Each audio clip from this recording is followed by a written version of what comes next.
The cargo bay of Station Epsilon 7 smelled like oil and metal. Dae-ho wiped sweat from his forehead as he checked the straps on another container. He had been working in space for 2 years now, and he still loved every moment of it. Being one of the first humans to work among aliens felt like a dream. Container 7-4 is secure, he called out to his supervisor, a tall insectoid Velrin named Quinn. The Velrin clicked his mandibles in approval. Quinn's exoskeleton gleamed under the bright station lights. He was half again as tall as Dae-ho, but far more delicate.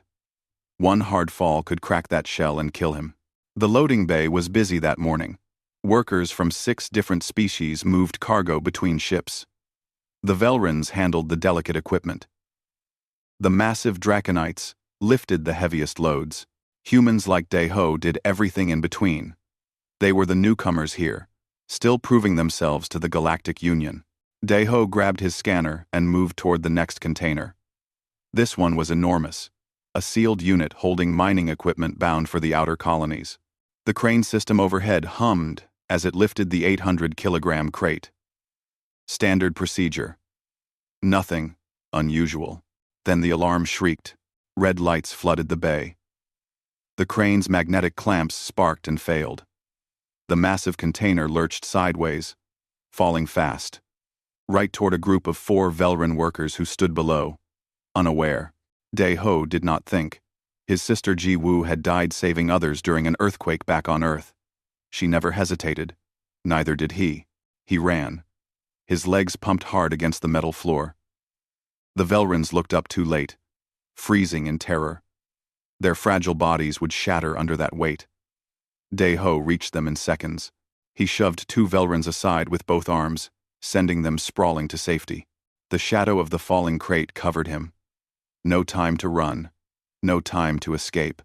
Dae-ho dropped to his knees and threw his back upward, trying to deflect the container's edge away from the remaining Velrins. The impact was like being hit by a shuttle.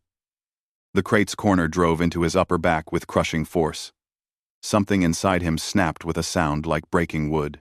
Pain exploded through his body, white and burning. The container bounced off him and crashed to the floor beside the Velrins, missing them by centimeters. Dae-ho collapsed. He could not breathe. His chest would not expand. The floor was cold against his cheek. Through blurring vision, he saw the Velrins standing, alive, staring at him with their compound eyes wide with shock. Good, he thought. They're okay. Then everything went dark. He woke to voices speaking in sharp, worried tones. Medical bay. The smell of antiseptic filled his nose. Dae-ho tried to move, but his body would not obey. He could not feel his legs. Panic surged through him. He's conscious, someone said. The voice belonged to Theln, the station's Korvaxi medical officer. The Korvaxi looked like a floating jellyfish, with dozens of thin tentacles. Their species had no central brain, just nerve clusters throughout their body. They understood medicine differently than humans did. Can you hear me, Dae-ho? Theln's translator made their bubbling speech into clear words. Yes, Dae-ho whispered. His throat was dry. My legs. I can't feel them. Silence filled the room. Theln drifted closer, their tentacles moving in what Dae-ho had learned was distress. Behind them stood Yira, a Phosian physician, who looked like a being made of living crystal. Her faceted surface reflected the medical lights in rainbow patterns. Dae-ho, Theln said slowly. Your spine is broken. 3 vertebrae are shattered. The damage to your spinal cord is severe. In every species we know, this injury is fatal. The nerve signals cannot pass the break. The body below the damage dies within hours. But I'm alive, Dae-ho said. For now, Yira's musical voice chimed. We do not understand human biology well enough. We have stabilized you, but you must prepare yourself. You will not survive the night. I am sorry. Dae-ho closed his eyes. He thought of Ji-woo, of Earth, of his parents who had been so proud when he got this job. He thought of Quinn and the other Velrins. Alive because he had acted. Worth it, he decided. If this was the cost, it was worth it. The doctors left him alone. Hours crawled past. Pain medication kept the worst of it away. But Dae-ho could feel his body struggling. Something was wrong inside him. Broken beyond repair. The aliens were probably right. Humans were new to space. Maybe their doctors just did not know how to save him. He drifted in and out of consciousness. In his dreams, Ji-woo smiled at him. "You did good, little brother," she said. "But you're not done yet. Get up." "I can't," he told her. "Yes, you can. We always get back up. That's what we do." 4 hours after the doctors had given him his death sentence, Dae-ho opened his eyes. The room was dimmer now, set for night cycle. He lay there, staring at the ceiling, and took inventory of his body. His chest rose and fell. That was good. His arms responded when he told them to move. Also good. His back was a sea of fire. Pain so intense it made him want to scream, but below that pain, deep in his body, he felt something impossible. His left toe twitched. Dae-ho held his breath. He focused every bit of will he had on that distant part of himself. The toe moved again. Then, his right foot shifted slightly. He could feel the blanket against his shins. He was not paralyzed. His hand found the call button. He pressed it. Within seconds, Theln rushed into the room, tentacles flailing in surprise. "You're awake," the Korvaxi said. "That is unexpected. But Dae-ho, you must remain calm. The end will come soon. The visit inter 8, 2-. Check my legs," Dae-ho said. "What?" "My legs. I can feel them. I can move them." Theln went completely still. Then they moved to the foot of the bed and pulled back the blanket. "Move your toes," they commanded. Dae-ho did. Both feet flexed. The medical scanner in Theln's tentacles clattered to the floor. "Impossible," the Korvaxi breathed. "This is impossible. Yira, come here." Immediately, the crystalline physician rushed in. More scans, more shocked silence. The two doctors looked at each other, then at Dae-ho, then at their instruments as if the machines had malfunctioned. "Your spine is still broken," Yira said slowly. "The vertebrae are shattered. The spinal cord shows massive trauma. You should be dead. At minimum, you should be paralyzed. But the nerve signals are getting through. Somehow, your body is routing them around the damage." "So I'll live?" Dae-ho asked. "We don't know," Theln admitted. "We have never seen anything like this. Humans are more resilient than we understood." Word spread through the station quickly. The human who should have died was alive. The human who should never walk again could move his toes. Workers from a dozen species came to the medical bay windows to stare at him like he was some kind of miracle. Dae-ho lay in his bed, feeling the impossible pain in his back and the impossible sensation in his legs, and wondered what came next. He had stood up for others. Now he would have to stand up for himself. Outside his window, the stars turned slowly in the black of space. Somewhere among them was Earth, where humans had always gotten back up after being knocked down. It was what they did best. He would not stop now. The medical bay became Dae-ho's entire world. White walls, bright lights, and the constant beeping of monitors tracking his vital signs. Dr. Theln and Dr. Yira visited him every few hours, running more tests, taking more scans, speaking in hushed voices about things that should not be possible. "The human skeletal structure is remarkably dense," Yira told her colleague one morning, not realizing Dae-ho was awake. Her crystalline body chimed softly as she moved. "The vertebrae are shattered, yes, but the fragments remain close together. And look at these scans. The bone is already beginning to lay down new calcium deposits." "Impossible," Theln said for perhaps the 100th time. "Bone regeneration takes months in most species. It has been only 5 days. Humans evolved on a heavy gravity world," Yira continued. "Their bones must be stronger to support them. Perhaps their healing abilities evolved in parallel.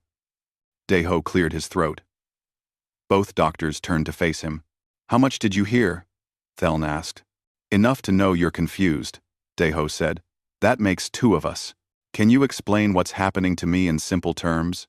Theln drifted closer, tentacles moving in complicated patterns. "Your species has redundancies we do not understand. Most species have one major nerve pathway through their spine. If that breaks, all signal transmission stops. But humans have multiple smaller pathways. When the main pathway was damaged, your body somehow activated these backup routes. It should not work, but it does. Additionally," Yira added, "your immune system is extraordinarily aggressive. It has already begun breaking down damaged tissue and rebuilding. Your body treats this catastrophic injury as something it can fix." "Can it?" Daeho asked. "Can I really heal from this?" The doctors exchanged glances. "We do not know," Theln admitted. "We have no data on human spinal injuries. You are the first case, but if your progress continues, you may regain some function. However, you must understand, walking again is almost certainly impossible." Daeho nodded slowly. He had expected as much, but almost certainly was not the same as definitely. His sister, Ji-woo, had taught him that. He remembered her during the earthquake. The building had collapsed. She was trapped. Rescue workers said she could not possibly be alive under that much rubble. But she was. And when they finally reached her, she was holding up a concrete beam with her back, creating a pocket of air for 3 children beneath her. The beam had crushed her spine. She died minutes after the rescue, but those 3 children lived. "We get back up," she had told him once, years before the earthquake. They had been hiking, and Daeho had fallen, twisting his ankle. He wanted to quit. "That's what our family does. We get knocked down, and we get back up. Remember that." He would remember. A week passed. Daeho could now flex both feet and curl his toes. The sensation was distant and strange, like his legs belonged to someone else. But it was there. Theln and Yira documented everything, sending reports to medical facilities across the Galactic Union. "You are becoming famous," Theln told him one day. "Other species are fascinated by your recovery. Some are inspired. Others are frightened." "Frightened? Of what?" "Of humans," Yira said quietly. "If your species can survive injuries that would kill anyone else, what does that mean for the power balance in the galaxy?" Commander Vokrin of Station Security has been asking questions about human durability. Daeho frowned. He had met Vokrin once, a massive draconite with scales like armor and eyes like frozen fire. The draconites were warriors, proud and strong. They did not like competition. "I'm not a threat," Daeho said. "I'm just trying to heal." "We know," Theln said. "But fear is not always rational." On day 10, Quinn visited. The Velrin entered hesitantly, his antennae twitching with nervousness. He approached Daeho's bed and clicked his mandibles several times before speaking. "You saved my life," Quinn said through his translator. "You saved all of us. My culture has a concept called life debt. When someone preserves your existence at cost to themselves, you owe them everything. I am bonded to you now. Daeho, whatever you need, I will provide." "You don't owe me anything," Daeho said. "I just did what anyone would do." "No," Quinn said firmly. "Most would not. Most would calculate the risk and choose self-preservation. You did not hesitate. That is why I am alive and you are here." The Velrin paused. "The doctors say you may never walk. If that is true, I will be your legs. I will carry you wherever you wish to go." Emotion tightened Daeho's throat. "Thank you, Quinn. But I'm going to walk again. I don't know how, but I will." "Then I will help you," Quinn said. 2 weeks after the accident, Daeho convinced Theln to let him try sitting up. The doctor protested, but Daeho insisted. With Yira and Quinn watching, He used his arms to pull himself upright. The pain was incredible. His back screamed in protest, muscles and nerves firing in confused agony. Sweat poured down his face. But he sat up. He stayed up for 30 seconds before his strength gave out, and he collapsed back onto the bed, gasping. "You are insane," Theln said. But there was admiration in the Korvaxi's voice. "Just determined," Deho panted. The next day, he sat up for a minute. Then 2 minutes. Then 5. His body was remembering how to function. The doctors watched in amazement as nerve pathways rebuilt themselves, as bone fragments began to fuse, as the impossible became merely improbable. 3 weeks after the accident, another human arrived at the station. Hyunwoo was Daeho's closest friend, a cargo pilot who had been off station during the accident. He rushed into the medical bay, eyes wide with worry. "I came as soon as I heard," Hyunwoo said. "They told me you were dying. They told me you'd never move again. But you're sitting up." "I'm working on it," Daeho said with a weak smile. Hyunwoo pulled a chair close to the bed. "Listen, everyone back on Earth is watching this. The news feeds are covering your recovery. You're showing the galaxy what humans can do." "I'm just trying to heal, Hyunwoo. I'm not making a statement." "But you are," his friend insisted. "Every day you survive is proof that humans belong in space. That we're strong enough for this life. Commander Vokrin and others like him want to use your injury to argue that humans are too fragile for dangerous work. Instead, you're showing them, we're too tough to break." Daeho had not thought of it that way.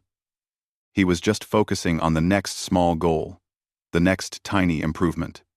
But Hyunwoo was right. The galaxy was watching. What he did mattered beyond just himself. "Then, I better not disappoint them," Daeho said. That night, alone in his bed, Daeho focused all his will on his legs. He had been doing this every day, pushing his body to remember, to reconnect, to heal. The pain was constant now, a background static he had learned to ignore. He told his right knee to bend. It did, just a few centimeters, barely visible. But his knee bent. Tears ran down Daeho's face.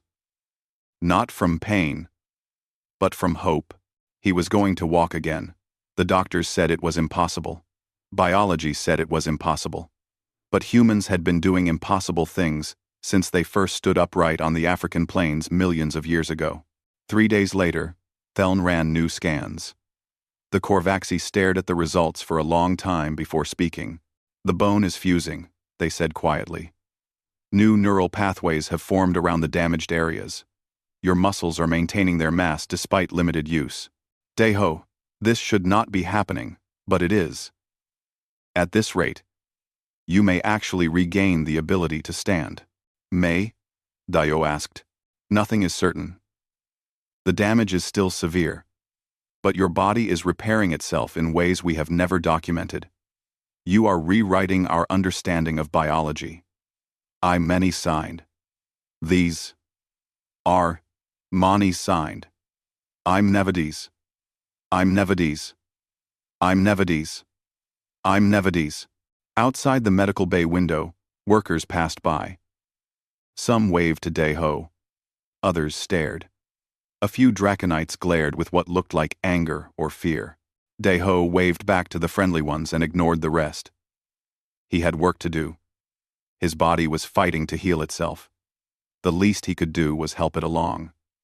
That evening, with Quinn and Hyunwoo supporting him on either side, Daeho moved his legs off the bed and placed his feet on the floor for the first time in nearly a month. The cold metal against his soles felt like victory. 3 months after the accident, Daeho stood for the first time. It took 2 people to help him. Quinn on one side, Hyunwoo on the other, each supporting his weight as his legs trembled with effort. His back burned with pain so intense it made his vision blur. But he was standing. His feet pressed against the floor. His legs held his weight. Shaking but functional. 10 seconds, Theln called out, monitoring the medical scanners. "That is enough for today." 20, Daeho gasped through gritted teeth. "Daeho, please." You are pushing too hard. 30. Sweat poured down his face. His legs felt like they were made of fire and glass, about to shatter at any moment. Every nerve in his back screamed for him to stop. But he stayed standing. 30 seconds. 40. 50. At 1 minute, his knees buckled. Quinn and Hyunwoo caught him, lowering him carefully back into the wheelchair. Dae-ho slumped forward, breathing hard, pain washing over him in waves. You are insane, Yira said, but her crystalline voice held respect. No other species would push through such pain. Had to, Dae-ho panted. Had to know I could do it. Now you know, Hyunwoo said quietly. But brother, you need to pace yourself. There's no rush, but there was a rush. Dae-ho knew it, even if his friends did not. Word had spread through the station and beyond. The human who survived the unsurvivable. The human who was healing from a broken back. Some saw it as inspiration. Others saw it as a threat. Commander Vokrin had been making noise. The Draconite visited the medical bay one day, his massive form filling the doorway. His scales glittered dark red under the lights, and his eyes were cold. Human, he said, his voice a deep rumble. I have been studying your species since your injury. Do you know what I have learned? No, Commander, Dae-ho said carefully, that your kind is dangerous. Not because you are strong, but because you do not know when to die. A species that survives what should kill them cannot be trusted. You are unpredictable. Unnatural. I'm just a cargo worker who got hurt, sir. You are proof that humans do not belong in the Galactic Union. Your resilience is a threat to stability. I will be making a formal report to the Council. Vokrin left. The room fell silent. Don't listen to him, Quinn clicked. He fears what he does not understand. But Dae-ho knew fear could be more dangerous than hatred.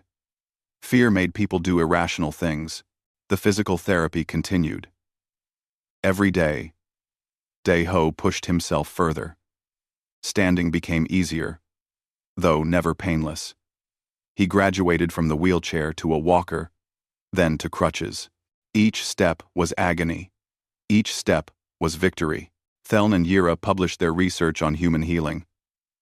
Medical facilities across the galaxy requested the data. Some saw it as a breakthrough in understanding regenerative medicine. Others saw it as confirmation that humans were too different, too alien, too dangerous. 4 months after the accident, Dae-ho took his first steps without support. A crowd had gathered outside the medical bay.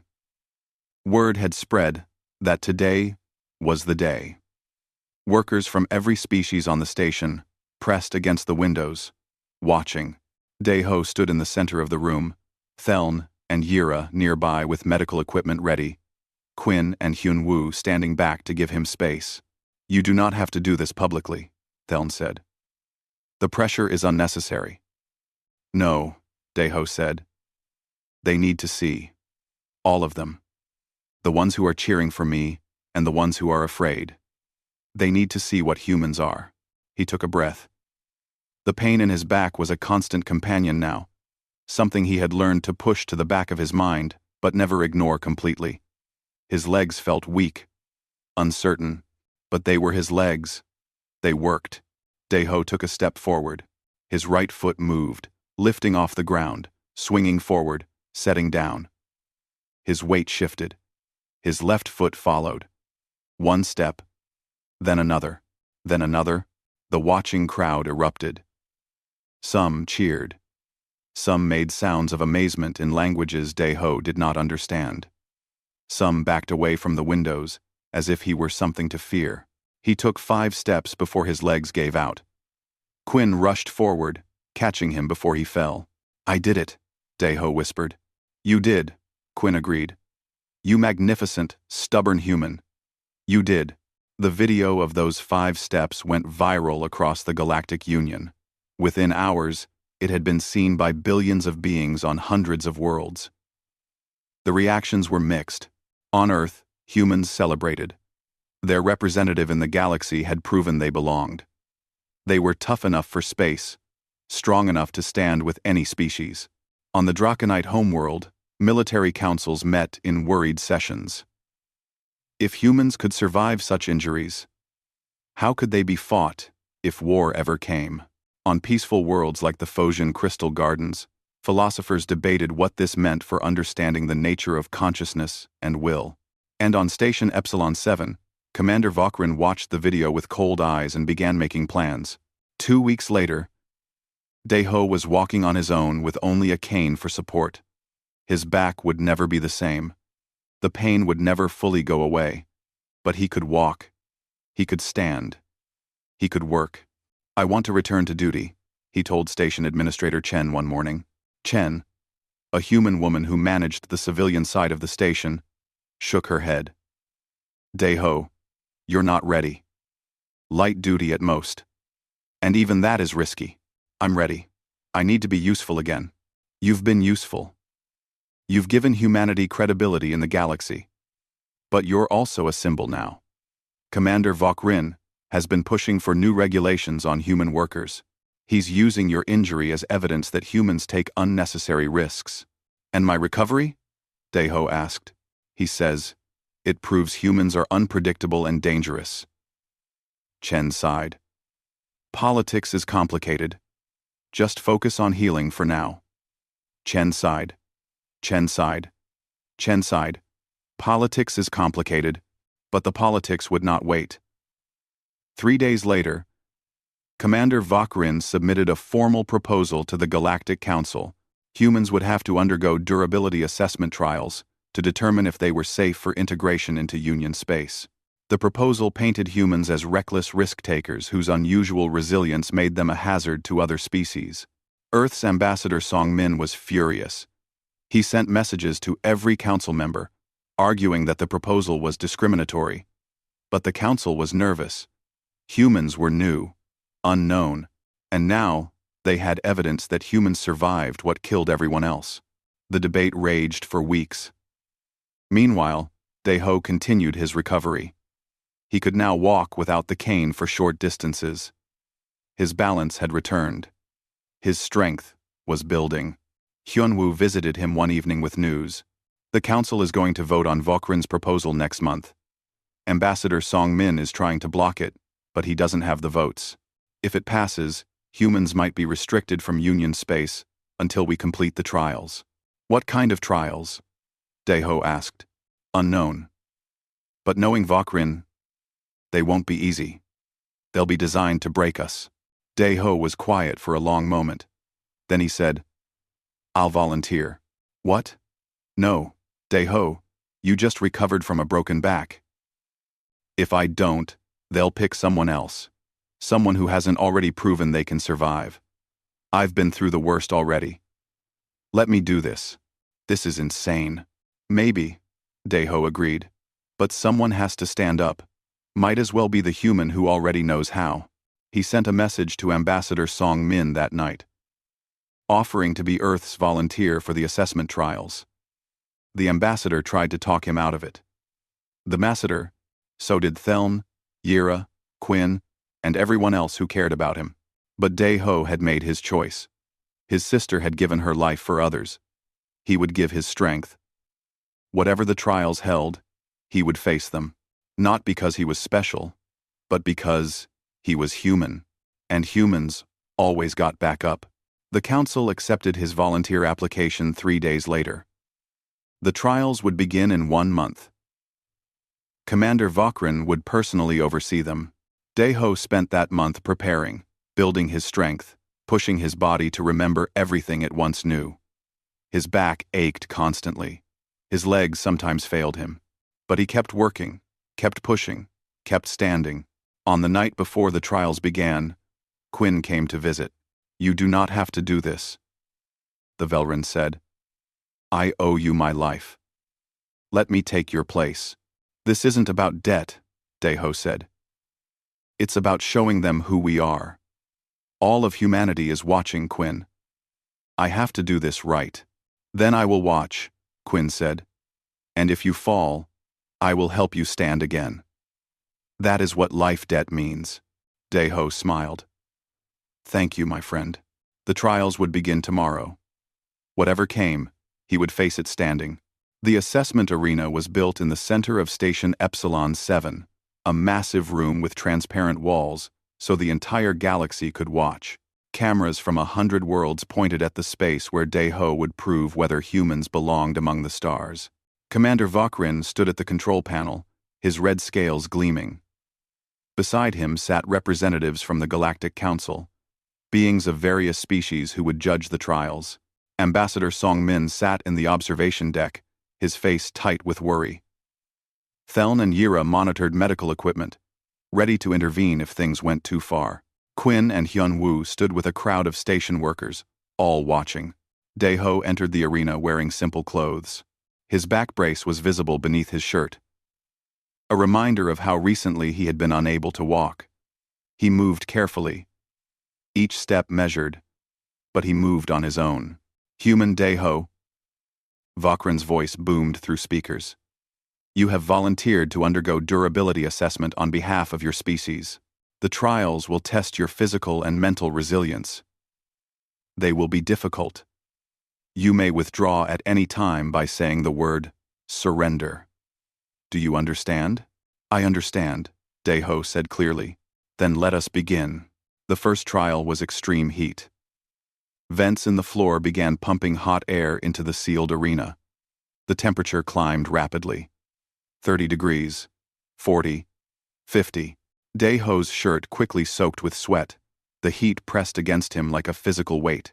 Most species would struggle at these temperatures. The Velrans would die. The crystalline Phosians would crack. Even the tough Draconites found such heat uncomfortable. But humans evolved in the heat of the African savanna. Their bodies were designed to cool themselves through sweat. Daeho stood in the center of the arena, breathing slowly, letting his body do what it knew how to do. The heat was terrible, but not deadly. At 60 degrees, Vokrin seemed surprised. Daeho was still standing. At 70, the Draconite finally shut down the test. Adequate, Vokrin said grudgingly. Trial 2 will begin in 5 minutes. They gave him water but no rest. The second trial was cold. The temperature plunged rapidly. 0 degrees. -10. -20. Frost formed on the walls. Daeho's breath came out in white clouds. His injured back seized up in the cold. The muscles cramped, pain shooting through his spine. He gritted his teeth and forced himself to keep moving, walking in circles to generate body heat. Humans were adaptable. They lived in deserts and Arctic tundras. Cold was just another challenge. At -30 degrees, he was shivering violently. At -40, his fingers were going numb. But he stayed standing. He kept moving. He did not surrender. Vokrin finally ended the test, looking frustrated. The third trial was pressure. They sealed him in a chamber and increased the atmospheric pressure, simulating deep ocean depths. The weight pressed down on him from all directions. His ears popped. His back screamed in protest as the pressure squeezed his damaged spine. But human bones were dense. Human bodies could adapt to pressure changes. Daeho focused on breathing, on staying calm, on not panicking as the weight increased. Through the transparent walls, he could see Theln gesturing frantically at the medical monitors. Yira was arguing with Vokrin, but the Draconite did not stop the test until Daeho's nose began bleeding from the pressure. Drink this, a medical drone said when the chamber opened, offering him water. Daeho drank, tasting blood in his mouth. How many more trials? He asked Vokrin. As many as needed to understand your limits. Then, let's continue. The fourth trial was sensory deprivation. They placed him in a dark, silent chamber with no input except his own thoughts. For many species, this was torture. Without external stimuli, minds could break. Daeho sat in the darkness and thought about his sister. He remembered conversations they had shared. He sang songs to himself quietly. He did math problems in his head. Humans had big brains that could keep themselves entertained. Hours passed. He grew hungry and tired, but his mind stayed intact. When they finally released him after 8 hours, Vokrin looked angry. You were supposed to break, the Draconite said quietly, though his microphone was off. Sorry to disappoint you, Deho replied. The fifth trial was endurance. They made him run on a treadmill while increasing the speed and incline. His injured back protested with every step. His legs, still recovering, burned with fatigue. But humans were endurance hunters. They could run prey to exhaustion over hours or days. Deho fell into a rhythm, ignoring the pain, focusing on the movement, one foot in front of the other. Breathing steady, heart rate controlled. He ran for 2 hours before Vokarine finally stopped the machine. Enough, the Draconite said. Deho stumbled off the treadmill, barely able to stand. Quinn rushed forward with support, but Deho waved him away. He stood on his own, swaying but upright. What's next? He asked. Rest period, Vokarine said. You will need your strength for tomorrow. That night, in his quarters, Deho could barely move. Every muscle ached. His back was a constant fire of pain. Theln came to check on him, tentacles moving in patterns of concern. This is wrong, the Korvaxi said. These trials are designed to break you, not assess you. Vokarine wants you to fail. I know, Deho said quietly. Then why continue? Because if I don't, someone else will have to. And they might not survive. You might not survive, Theln pointed out. Maybe.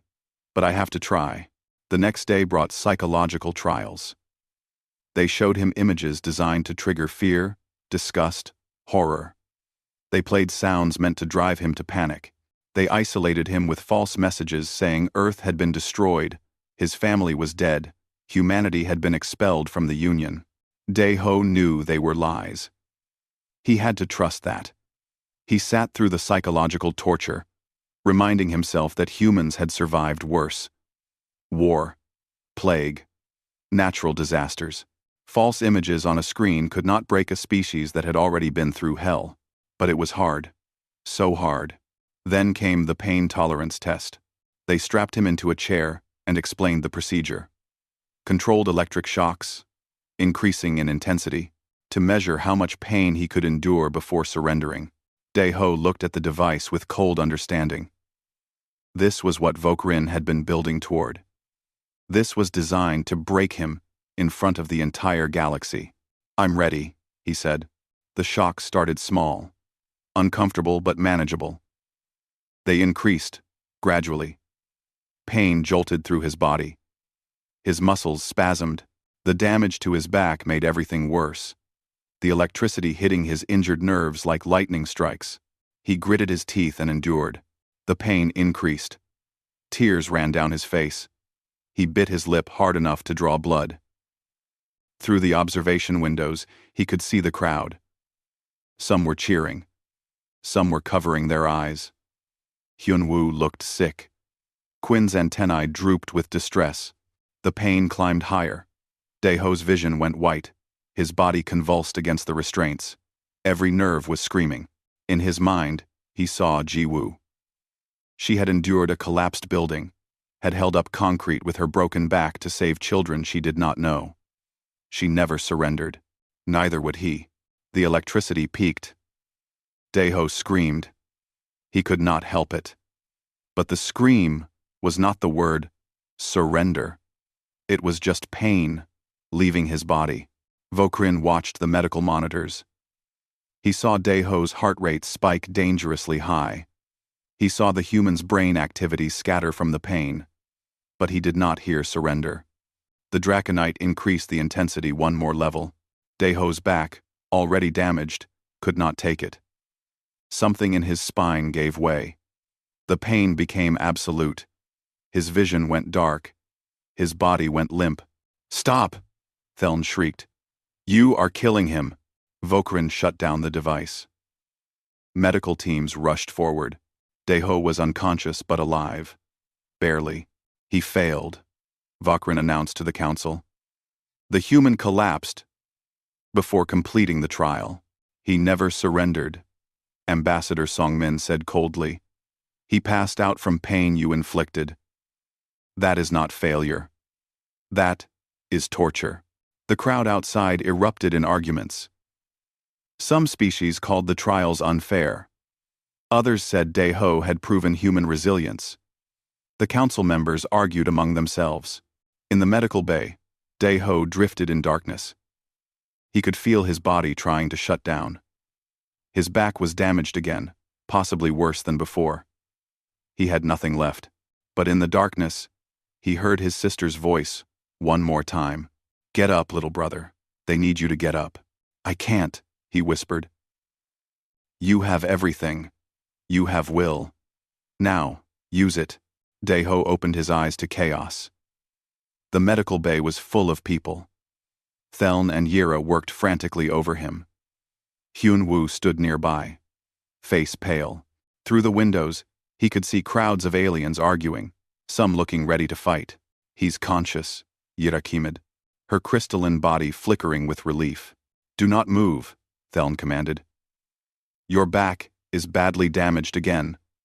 We may need to perform surgery." "What happened?" Daeho's voice came out as a croak.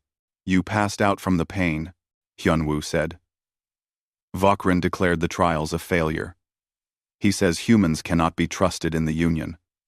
The Council is debating right now whether to expel all humans from Union space. Anger surged through Daeho, giving him strength he should not have. "I never surrendered." "We know," Theln said. "But you collapsed." Vokrin is using that as proof humans are fragile despite their reputation. "Where is he?" Daeho asked. "In the council chamber, presenting his case." Daeho tried to sit up. Pain exploded through his back. So intense, he nearly blacked out again. But he pushed through it, forcing his body to obey. "Stop," Yura said. "You cannot move. Your spine is unstable." "Then stabilize it," Daeho said through gritted teeth. "I need to stand." "Impossible. Even with support, the risk of permanent paralysis is too high." "I don't care about the risk. Help me stand, or I'll do it myself." The doctors looked at each other. Then Theln's tentacles moved in a pattern Daeho had learned meant resignation. "You are the most stubborn being I have ever met," the Korvaxi said. "Fine. But if you die, I am telling your species it was your own fault." They worked quickly. An emergency back brace locked tight around his torso. Stimulants to keep him conscious. Pain medication. Though not enough to dull his mind, they could not undo the damage, but they could hold him together temporarily. "This will last perhaps 1 hour," Yira warned. "After that, your body will shut down completely. You may never walk again if you do this." "I understand," Daeho said. Quinn and Hyun-woo helped him stand. His legs shook violently. The brace dug into his damaged back. But he was upright. He took one step, then another. Each movement was agony. But they were his movements. "I'm going to the council chamber," he said. "You are insane," Hyun-woo said. But he helped anyway. They moved through the corridors of Station Epsilon 7. Workers stopped and stared. Some moved to help. A Velran worker ran ahead to open doors. A Phosian joined them, her crystalline form reflecting the lights like a beacon. Word spread fast. The human was moving. The human who should be dying was walking. By the time they reached the council chamber, a crowd had formed. Hundreds of beings from dozens of species lined the corridor. Some were chanting Daeho's name. Others watched in silence. The council chamber doors were sealed. Inside, through the transparent walls, Daeho could see Commander Vokrin addressing the council members. The Draconite's voice carried through speakers into the hallway. "The human collapsed," Vokrin said. "Despite their reputation for resilience, they failed the assessment. I propose immediate restrictions on human activity in Union space until their species proves they can meet our standards." Ambassador Song-min stood to argue, but several council members spoke over him. The debate was fierce, but Daeho could see the momentum was against humanity. Fear was winning. He pushed through the doors. The chamber fell silent. Every eye turned to him. Daeho stood in the doorway, supported by Quinn, and Hyun-woo. His emergency back brace visible. His face pale with pain but set with determination. "I never surrendered," he said clearly. Vokrin's eyes widened. "You should be unconscious. Possibly dead. What are you doing here?" "Vok? Vok? Vok? Vok? Vok?"